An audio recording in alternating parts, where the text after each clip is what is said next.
국정농단 관련해가지고는 검찰 쪽이라기보다는 검찰에 관련된 우병우 민정수석은 사실상 검찰 라인의 최고 지금 수위 높은 사람을 할 수 있겠죠?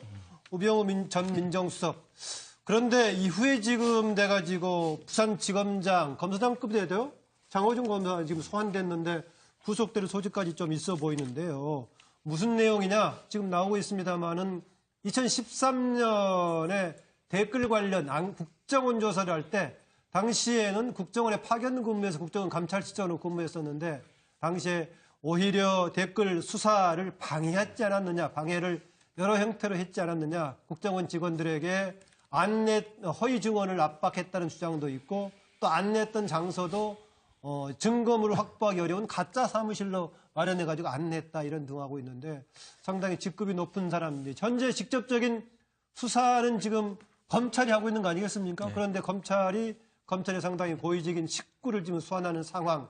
네. 어떤 상황으로 봐야 될까요, 조대진 변호사? 윤석열 지검장이 이제 수사를 하는 과정에서 되게 충격을 좀 받았다고 합니다. 네. 다른 사람도 아니고 다른 조직도 아니고 그 검찰에서 파견된 국정원 직원, 더더군다나 지금 현직 지검장으로 계신 분이 그 당시 국정원 감찰실장으로 가 있을 때 동료들이 지금 당시에 댓글 부대를 조사를 하고 있는데 그걸 방해하기 위해서 오히려 조직적으로, 주도적으로 나섰다는 부분 때문에 되게 충격을 받았다고 지금 전해지고 있고요. 예. 장호중 지검장 같은 경우는 어떻게 보면 뭐 국정원이 주도적으로 하는 데 있어서 조력만 한 게 아니라 오히려 그 방법적인 부분들을 오히려 생각을 해줘서 아주 직접적으로 가담했다는 그 혐의를 지금 받고 있습니다. 그래서 부산지검장으로 있다가 지금 법무연수원으로 지금 사실상 대기 발령 조치돼 있거든요. 그래서 그리고 사전에 관련된 사람들 뭐 압수수색도 충분히 했다면서요. 네, 그렇습니다.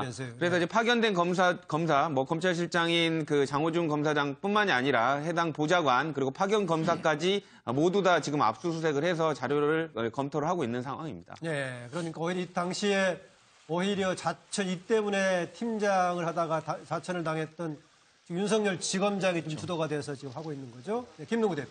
예, 제가 볼 때는 현재 장호중 부산지검장 정도가 아니라 당시에 검찰 수뇌부가 모두 관계됐지 않나라는 추론을 하게 됩니다. 왜냐하면 2013년도에 2012년 대선 끝나고 박근혜 정부가 출범을 했는데 그때 국정원 댓글 사건이 아주 국민의 초미 관심사였잖아요. 네. 근데 윤석열 당시의 수사팀장이 국정원을 전격 압수수색을 합니다. 이 부분 때문에 이 국감에도 나와가지고 당시에 그 수사를 방해했던 검찰 지휘부의 수사 외압도 이야기하고 이러면서 한직으로 돌게 되죠.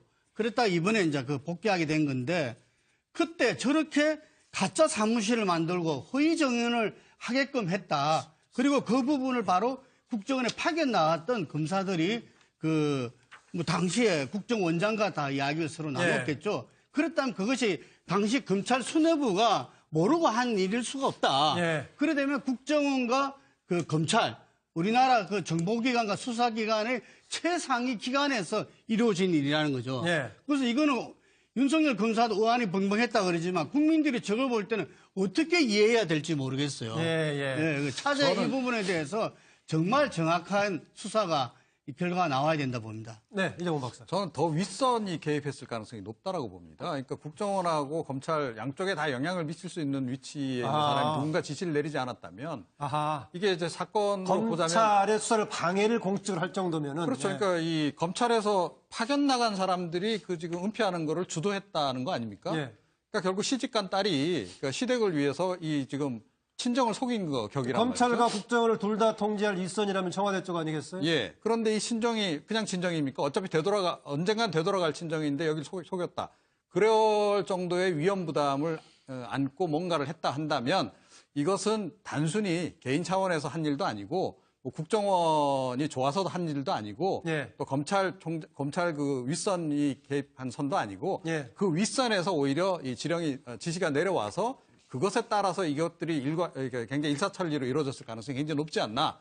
오히려 그 당시 청와대를 좀 의심해 봐야 한다 이렇게 생각합니다. 그동안에 댓글 관련은 되게 시기가 원세훈 원장 시기였는데요. 지금은 이번에는 댓글 관련 수사하던 시기여가지고 남재준 이후에 원장이 지금 관련된 걸로 나옵니다. 남재준 원장은 지난 5구 대선 때 후보로 나섰다가 나중에 보수 진영 단일화 차원에서 본인 사퇴한다 해가지고 마지막까지 좀 가지 않았었는데 지금 얘기한 그동안에는 원세훈 원장은 다른 댓글 관련해서 여러 가지 지금 추가 기소가 계속 되고 있는 상황인데 지금 남재준 원장이 새로 이 국면에서 또 한 사람이 국정원장의 문제가 되고 될지 모르겠습니다. 네, 김현성 부원장. 그 당시에 이제 윤석열 서울중앙지검장이 2013년에 국정감사장에서 했던 유명한 말이 있습니다. 사람에게 충성하지 않는다, 자기는. 예, 그랬죠. 근데 지금 생각해 보니까 사람에게 충성한 사람이 많았던 거예요. 지금 보니까 장 지검장 같은 경우는 사람에 충성했던 대표적인 사람이었던 거라고 제가 봅니다. 그래서 저는 이제 이 문제가 왜 이렇게 중요하냐라고 네. 이제 이 식사하시고 이 TV 보시는 분들 얘기 드릴 텐데 이게 이제 국가기관이 총동원돼서 부정선거를 한 겁니다. 대통령 선거를. 그러니까 그 당시에 이 대통령 선거 부정선거를 선거법으로 기소하려고 했었는데 그걸 막았던 거예요. 근데 그 가짜 사무실을 만들어 놓고 이게 그걸 밝혀야 될 검찰, 검사 출신이 그걸 완전히 사주한 거예요. 그러니까 수사를 농단한 거죠. 그러면 이건 제가 봤을 때는 엄청난 죄값을 치러야 되고 정말 탄핵당한 박근혜 대통령 그 당시 빨리 물러나게 할 수 있었는데 지금 그거 완전히 이거 3, 4년을 더 집권하게 만들어갖고 이 나라를 이렇게 만들어버린 거예요. 제가 봤을 때는 확대 해석하면. 네. 이거 당선 무효형을 받아야 돼. 마땅한 일을 이렇게 만든 겁니다, 지금. 뭐 옛날 지난 얘기를 다시 또 당선 무효사에 정권이 바뀌었는데 뭐 그때까지는 얘기하기는 화가 그렇고요. 너무 나서요. 네, 뭐 이 이야기 이 정도 하죠? 그렇습니다. 그 네. 이 부분과 관련해 가지고는 지금 아까 얘기하셨던 그 변창훈 그 이재영 전 현 부장검사에 대해서 소환을 하고 네. 소환을 했는 것이 참고인이 아니고 피의자로 소환을 했습니다. 네. 그리고 더불어서 이 부장검사와 검사장의 그 사무실에 대해서 법원이 일단 압수수색 영장을 발부를 했습니다. 한마디로 법원 같은 경우에도 일단 그 범죄의 일부 소명이 됐다라고 보고 있는 것 같은데요. 그럼에도 불구하고 지금 이미 조사를 받은 사람들에 대해서 구속영장을 지금 청구를 하진 않았던 그런 상황인 것 같은데 이 부분에 대해서는 일단 지금 현재로서는 어떤 혐의를 받고 하고 있는 수준이고 지금 말씀하셨던 장호중 검사장에 대해서 예. 구속영장을 치는지 그것에 대해서 구속영장이 발부되는지 이 여부에 따라서 이와 같은 의혹이 상당 부분 실체를 드러낼 여지가 있는 분수령이 되는 것 같은데 예. 어쨌든 현재로서는 상당히 어떤 중간 상태로서 이 검찰 내부의 어떤 개혁에서도 상당히 중요한 부분이기 때문에 조금 지켜봐야 되고 현재는 의혹입니다만 이것이 어느 정도까지 지금 드러날 것인지 어느 정도로 실체가 있을 것인지는 조금 더 지켜봐야 될 것 같습니다. 네, 아까 제가 말씀드렸다시피 그동안은 주로 이제 원세훈 국정원장 시절에 국정원 관련 문제가 됐었는데 이번에는 그 이후엔 박근혜 정부 시절에 있었던 남재준 원장 시기까지 문제가 불거지고 있고요. 더구나 현재 부장검사 관련 지금 문제까지 제기가 지검장 등의 문제가 되고 있어서 경우에 따라서 새롭게 좀 크게 문제가 불거질 소지도 있어 보입니다. 안녕하십니까. 10월 29일 시사 스페셜 시작합니다. 김만음입니다. 10월 29일 1년 전 오늘 이게 나라냐며 촛불을 들고 모였던 촛불 집회가 시작이 됐었죠. 어제 1주년 집회들이 있었습니다. 문재인 대통령은 1주년 메시지에 이런 내용을 담았습니다. 촛불은 새로웠다. 뜻은 단호했지만 평화적이었다. 이념과 지역과 계층과 세대로 편가르지 않았다. 나라다운 나라, 정의로운 대한민국을 요구하는 통합된 힘이었다라고 했습니다. 문 대통령이 말한 편가르지 않는 통합된 힘을 이끌어내는 건 새 정부에게도 여전히 과제로 남아있는 듯합니다. 6분의 패널과 함께 전국 현안 분석합니다. 먼저 윤영걸 전 매경닷컴 대표입니다. 이번 주 금요일 날에 나훈아 콘서트가 안표상까지 놔둘 정도로 굉장히 인기를 끄는 거는 추억의 오빠, 이웃집 아저씨 같이 나훈아 노래가 고향역에 가면 꽃순이, 이쁜이도 기다리고 있다는 구수하고 정감 있게 노래를 해서 그런 거 아닌가 싶습니다.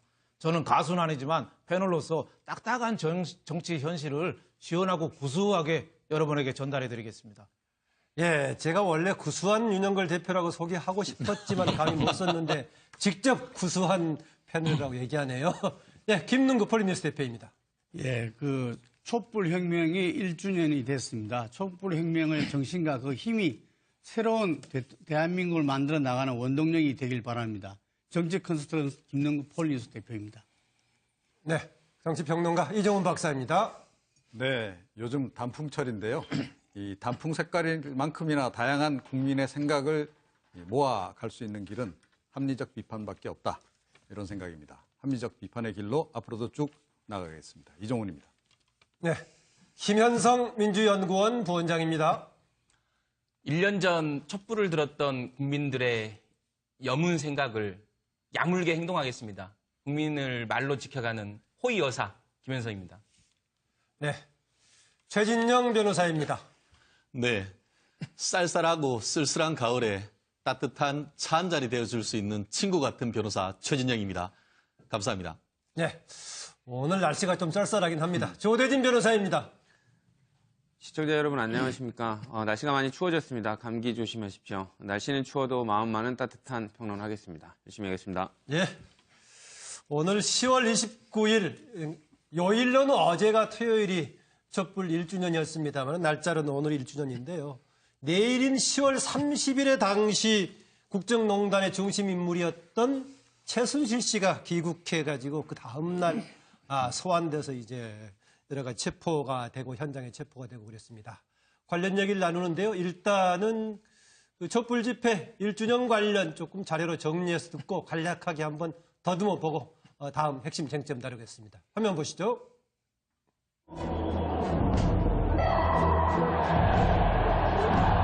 여러분 구호에 치겠습니다.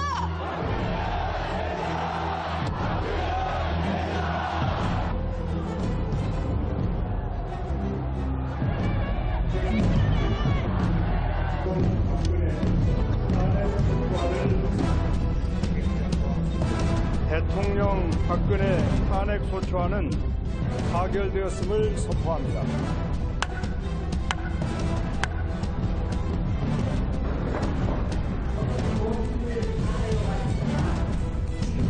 재판관 전원의 일치된 의견으로 주문을 선고합니다.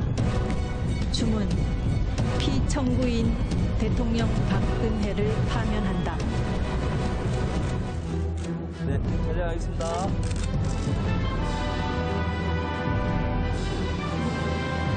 헌법을 준수하고 나는 촛불 혁명으로 태어난 대통령입니다. 우리 국민들은 지난 겨울 촛불 혁명으로 세계 민주주의 역사에 새로운 희망을 만들었습니다.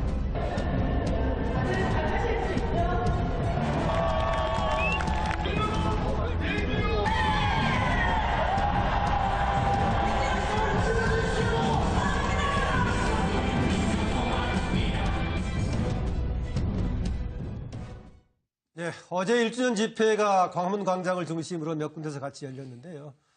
기존에 있었던 태극기 집회도 있었지만은 촛불 집회도 약간은 조금 핵심 쟁점 주장을 달리하는 집회가 있기도 했습니다. 1주년을 맞는 시점에서 소일할까? 오늘의 시점에서 생각해봐야 될 과제는 무엇인가? 얘기 좀 들어보겠습니다. 구수한 평론가를 자처했던 윤영걸 대표. 네. 우리 촛불은 문재인 대통령 말씀대로 위대한 민주주의의 승리였죠. 예. 근데 이제 지나가고 생각하면은 촛불이 자기의 마침 전리품처럼 우리가 행동하는 점이 있지 않는가. 예. 그래서 저는 여당은 미래와 화합이 좀 부족하고 예. 야당은 아직도 반성을 못하고 있다. 이게 문제라고 봅니다. 촛불을 국민이 들을 때는 화가 나서 들었지만 촛불을 뒤로 둔 게 앞으로 들었거든요. 앞으로 들었다. 촛불은 미래입니다. 그리고 횃불이 아니라 촛불이에요. 동아경명은 횃불이었지만 지금은 촛불입니다.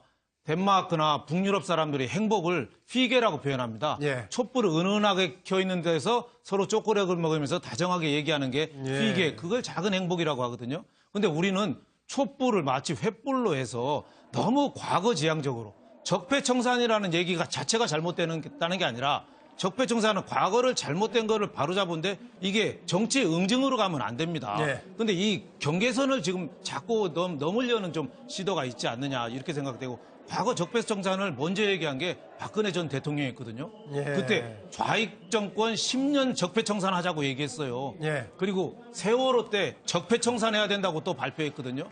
그 적폐청산을 지금 또 적폐청산을 라고 하지 말고 예. 예를 들면 국정원도 잘한 거 있고 잘못한 거 있지 않습니까? 그러면 국정원 댓글 및 그 정부의 잘못한 거 그 사건에 관한 대책 이렇게 하면 될 텐데 예. 국정원 적폐청산 대책하니까 여태까지 있었던 국정원의 좋은 일까지 모두 다 매도해는 예. 그래서 우리가 여당은 미래와 화합 관용이 없고 야당은 아직도 싸우는 거 봐요. 예. 그 정치 원로들 그 싸우는 거 보면 아직도 반성 못하고 정신 못 차리고 있다. 예. 그래서 촛불은 미완의 혁명이고 이제 시작이다. 저는 이렇게 생각합니다. 예, 지금 이제 집권 세력 여당도 지금 촛불의 요구를 지켜야 될 책무가 있다라는 차원으로 좀 받아들이겠습니다. 예, 김능구 대표 얘기 듣겠습니다. 예, 그 촛불 혁명 1주년이 됐습니다. 그런데 촛불 혁명의 그 의미와 역할에 대해서 우리가 제대로 알고 넘어가야 되지 않나 싶습니다. 우리나라가 근현대사를 갖다가 열은 게 동학혁명이 열었습니다. 그리고 3.1운동이 우리 그 건국을 열었고요. 4.19 혁명이 민주공화국을 열었습니다. 그리고 6월 항쟁이 알다시피 87 헌법을 열었습니다. 그리고 5.18 강주항쟁이 우리로 하여금 또 새롭게 현대화의 길을 걷게 했습니다. 이 촛불혁명은 구체제와 신체제 속에서 구체제를 붕괴시키고 이제 새로운 대한민국으로 나아가는 역사적인 혁명이라 하지 않을 수 없습니다. 6월 항쟁 세대로서 작년 10월 29일 날 강화문에 갔을 때 느낀 바는 국민들의 울분과 분노와 함성은 똑같아. 너무나 평화스럽고 그리고 자유분방한 온 각계각층의 국민들을 볼 때 이것은 이전과는 전혀 다르다. 이런 힘을 가졌고 예. 국민 주권자로서 모습을 보여줬지 않는가. 그래서 저는 문재인 정부가 이 촛불혁명 속에서 탄생한 정권으로서 촛불의 정신인 적폐청산과 국민통합, 새로운 대한민국을 가는 길이 다소 힘들게 더디고 또 시행착오를 겪더라도 예. 주권자인 국민에 의해서 새로운 대한민국을 활발 열어 제끼지 않나 이렇게 생각합니다. 네, 촛불을 국민 주권을 확인했던 걸로 지금 새로운 정부도 그 점을 좀 주목해야 된다는 걸 강조해 주셨네요. 아까 윤영걸 대표가 얘기했던 여러 가지 양쪽 다 현재 여야 쪽 다 뭔가 서로 정비해야 과제들이 있다. 아까 지금 화면에 나오고 있습니다만은 당시 촛불은 이념과 지역과 계층과 세대로 편가르지 않았다라는 얘기를 하고 있는데 이 점에서는 서로가 좀 같이 생각해봐야 될 대목이 아닌가 그런 생각이 듭니다. 국정농단 관련해가지고는 검찰 쪽이라기보다는 검찰에 관련된 우병우 민정수석은 사실상 검찰 라인의 최고 지금 수위 높은 사람을 할 수 있겠죠? 우병우 전 민정수석. 그런데 이후에 지금 돼가지고 부산지검장, 검사장급이 돼도요? 장호준 검사 지금 소환됐는데 구속될 소지까지 좀 있어 보이는데요. 무슨 내용이냐? 지금 나오고 있습니다만은 2013년에 댓글 관련 국정원 조사를 할 때 당시에는 국정원에 파견 근무해서 국정원 감찰실장으로 근무했었는데 당시에 오히려 댓글 수사를 방해하지 않았느냐, 방해를 여러 형태로 했지 않았느냐, 국정원 직원들에게 허위 증언을 압박했다는 주장도 있고 또 안 냈던 장소도 증거물을 확보하기 어려운 가짜 사무실로 마련해가지고 안 냈다 이런 등하고 있는데 상당히 직급이 높은 사람인데 현재 직접적인 수사는 지금 검찰이 하고 있는 거 아니겠습니까? 네. 그런데 검찰이 상당히 고의적인 식구를 지금 소환하는 상황. 네. 어떤 상황으로 봐야 될까요, 조대진 변호사? 윤석열 지검장이 이제 수사를 하는 과정에서 되게 시기였는데요. 지금은 이번에는 댓글 관련 수사하던 시기여가지고 네. 남재준 이후에 원장이 지금 관련된 걸로 나옵니다. 남재준 원장은 지난 5구 대선 때 후보로 나섰다가 나중에 보수 진영 단일화 차원에서 본인 사퇴한다 해가지고 마지막까지 좀 가지를 않았었는데 지금 얘기한 그동안에는 원세훈 원장은 다른 댓글 관련해서 여러 가지 지금 추가 기소가 계속 되고 있는 상황인데 지금 남재준 원장의 새로 이 국면에서 또 한 사람이 국정원장 문제가 되고 될지 모르겠습니다. 네, 김현성 부원장. 그 당시에 이제 윤석열 서울중앙지검장이 2013년에 국정감사장에서 했던 유명한 말이 있습니다. 사람에게 충성하지 않는다, 자기는. 예, 그랬죠. 이게 지금 생각해 보니까 사람에게 충성한 사람이 많았던 거예요. 지금 보니까 장 지검장 같은 경우는 사람에 충성했던 대표적인 사람이었던 거라고 제가 봅니다. 그래서 저는 이제 이 문제가 왜 이렇게 중요하냐라고 네. 이제 이 식사하시고 이 TV 보시는 분들 얘기 드릴 텐데 이게 이제 국가기관이 총동원돼서 부정선거를 한 겁니다. 대통령 선거를. 도 아니라 당시에 검찰 수뇌부가 모두 관계됐지 않나라는 추론을 하게 됩니다. 왜냐하면 2013년도에 2012년 대선 끝나고 박근혜 정부가 출범을 했는데 그때 국정원 댓글 사건이 아주 국민의 초미 관심사였잖아요. 그런데 네. 윤석열 당시의 수사팀장이 국정원을 전격 압수수색을 합니다. 이 부분 때문에 이 국감에도 나와가지고 당시에 그 수사를 방해했던 검찰 지휘부의 수사 외압도 이야기하고 이러면서 한직으로 돌게 되죠. 그랬다 이번에 이제 그 복귀하게 된 건데 그때 저렇게 가짜 사무실을 만들고 허위 정연을 하게끔 했다. 그리고 그 부분을 바로 국정원에 파견 나왔던 검사들이 뭐 당시에 국정원장과 다 이야기를 서로 나눴겠죠. 그렇다면 그것이 당시 검찰 수뇌부가 모르고 한 일일 수가 없다. 그래 되면 국정원과 그 검찰, 우리나라 그 정보기관과 수사기관의 최상위 기관에서 이루어진 일이라는 거죠. 그래서 이거는 윤석열 검사도 의안이 벙벙했다 그러지만 국민들이 저걸 볼 때는 어떻게 이해해야 될지 모르겠어요. 차제 이 부분에 대해서 정말 정확한 수사가 이 결과가 나와야 된다 봅니다. 네, 이정훈 박사. 저는 더 윗선이 개입했을 가능성이 높다라고 봅니다. 그러니까 국정원하고 검찰 양쪽에 다 영향을 미칠 수 있는 위치에 있는 사람이 누군가 지시를 내리지 않았다면 이게 이제 사건으로 보자면 검찰의 수사를 방해를 공식적으로 할 정도면은 그렇죠. 그러니까 이 검찰에서 파견 나간 사람들이 그 지금 은폐하는 거를 주도했다는 거 아닙니까? 그러니까 결국 시집간 딸이 그러니까 시댁을 위해서 이 지금 친정을 속인 거 격이란 검찰과 말이죠. 국정원을 둘 다 통제할 일선이라면 청와대 쪽 아니겠어요? 예. 그런데 이 친정이 그냥 친정입니까? 어차피 언젠간 되돌아갈 친정인데 여기를 속였다. 그럴 정도의 위험 부담을 안고 뭔가를 했다 한다면 이것은 단순히 개인 차원에서 한 일도 아니고 뭐 국정원이 좋아서 한 일도 아니고 또 검찰 그 윗선이 개입한 선도 아니고 그 윗선에서 오히려 이 지시가 내려와서 그것에 따라서 이것들이 굉장히 일사천리로 이루어졌을 가능성이 굉장히 높지 않나. 오히려 그 당시 청와대를 좀 의심해 봐야 한다 이렇게 생각합니다. 그동안의 댓글 관련은 되게 시기가 원세훈 원장이 충격을 좀 받았다고 합니다. 다른 사람도 아니고 다른 조직도 아니고 그 검찰에서 파견된 국정원 직원, 더더군다나 지금 현직 지검장으로 계신 분이 그 당시 국정원 감찰실장으로 가 있을 때 동료들이 지금 당시에 댓글 부대를 조사를 하고 있는데 그걸 방해하기 위해서 오히려 조직적으로 주도적으로 나섰다는 부분 때문에 되게 충격을 받았다고 지금 전해지고 있고요. 장호종 지검장 같은 경우는 어떻게 보면 뭐 국정원이 주도적으로 하는 데 있어서 조력만 한 게 아니라 오히려 그 방법적인 부분들을 오히려 생각을 해줘서 아주 직접적으로 가담했다는 그 혐의를 지금 받고 있습니다. 그래서 부산지검장으로 있다가 지금 법무연수원으로 지금 사실상 대기 발령 조치돼 있거든요. 그래서 그리고 사전에 관련된 사람들이 뭐 압수수색도 충분히 했다면서 그렇습니다. 그래서 이제 파견된 검사 뭐 검찰실장인 그 장호중 검사장뿐만이 아니라 해당 보좌관 그리고 파견 검사까지 모두 다 지금 압수수색을 해서 자료를 검토를 하고 있는 상황입니다. 그러니까 오히려 당시에 자천 이 때문에 팀장을 하다가 자천을 당했던 윤석열 지검장이 좀 주도가 돼서 지금 하고 있는 거죠. 김능구 대표. 제가 볼 때는 현재 장호정 부산지검장